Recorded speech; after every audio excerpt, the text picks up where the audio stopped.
Après 3 mois battus par l'océan Indien et charmés par la déesse mère aux 7 embouchures, nous abordons les lacs sacrés du canal des Pengalan. Raswa Bay, Raswa Masai et Ampita Bay.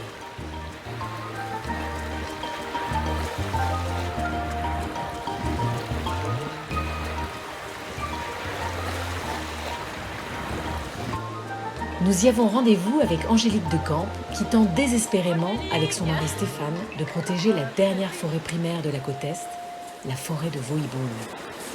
Alors on est arrivé sur les berges du lac Ampita Bay, qui est notre 3e lac sacré, près du village d'Anjanukutch. Et on est avec le président Foktan d'Anjanukutch, qui est aussi le guide de la forêt de Vohibol, qui est une forêt qui est juste au nord du lac Ampita Bay. Et depuis 1000 km qu'on marche sur cette côte Est, c'est la première fois qu'on voit un ensemble forestier aussi bien préservé. Et Nabé, qui est ici, protège cette forêt depuis une quinzaine d'années avec toute la communauté locale. Et ça ne se fait pas facilement, sans heurts, parce qu'évidemment cette forêt est convoitée. Et c'est tout un bras de fer entre lui, qui a compris que c'était un patrimoine mondial de l'humanité, et un patrimoine pour les générations futures de sa communauté. Et qu'il fallait absolument le préserver. Et qu'il fallait le préserver pour qu'il soit visité et protégé. Il y a aussi un lac qui s'appelle Piave. Coincée entre un long lac aux crocodiles, le canal des Pengalan et le lac Ampita Bay, elle est malheureusement attaquée par les trafiquants de bois venus de Tamatave et commence à se dégrader. Dessus, c'est le sac de charbon. Et en dessous, il y a les bois qui ont été volés dans la forêt. En dessous, ouais. Et c'est illégal. C'est illégal. Nous traversons le lac aux crocodiles qui protège encore une partie de la forêt de ces trafics.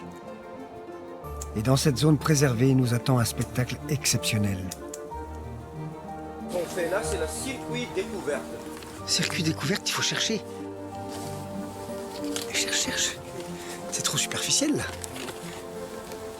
J'en ai une. Waouh. Tu vois?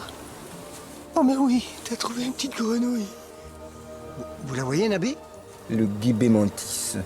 Guibemantis. Ouais. Donc ne dis plus que je suis superficielle pour chercher. Ah ben non, tu es pas superficiel, tu vois. Venez voir, la plus petite grenouille du monde. Vous l'avez trouvée? Oh mon Dieu. Oh mon Dieu. Elle est minuscule. Elle est microscopique. C'est le Stantia vohibulensis. C'est la grenouille endémique de notre forêt de Vohibol. Elle est là. Et on dirait une puce. Ouais, elle fait des grands bonds, hein. C'est magique. Elle est toute petite. Elle est tellement... Quelle merveille. J'ai envie de l'embrasser. Si tu l'embrasses, tu l'avales. Hein. C'est gros comme une lentille. Ah, elle a sauté. Il y a dans cette forêt de lilliputiens et de fées quelque chose de magique. Et Nabé nous lance à la découverte de son plus précieux joyau. Alors, on regarde par terre parce qu'on cherche le plus petit caméléon du monde qui s'appelle le Brookesia minima. Ça fait maintenant 1h30 qu'on le cherche.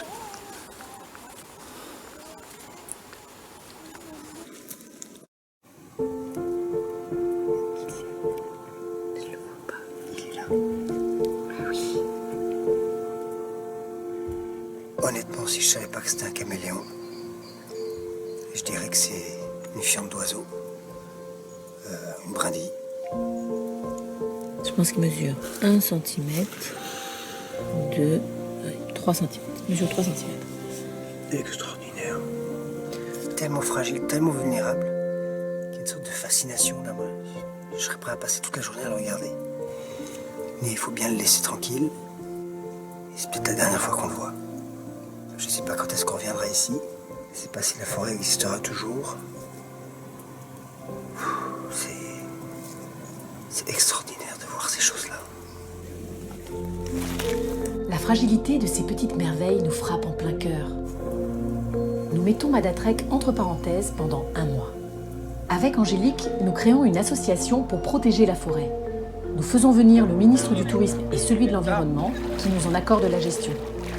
Nous invitons un grand entrepreneur qui financera des projets sociaux pour les populations riveraines. Et ça commence par le toit de l'école du village, soufflé par le dernier cyclone. Mission accomplie. Nous repartons sereins.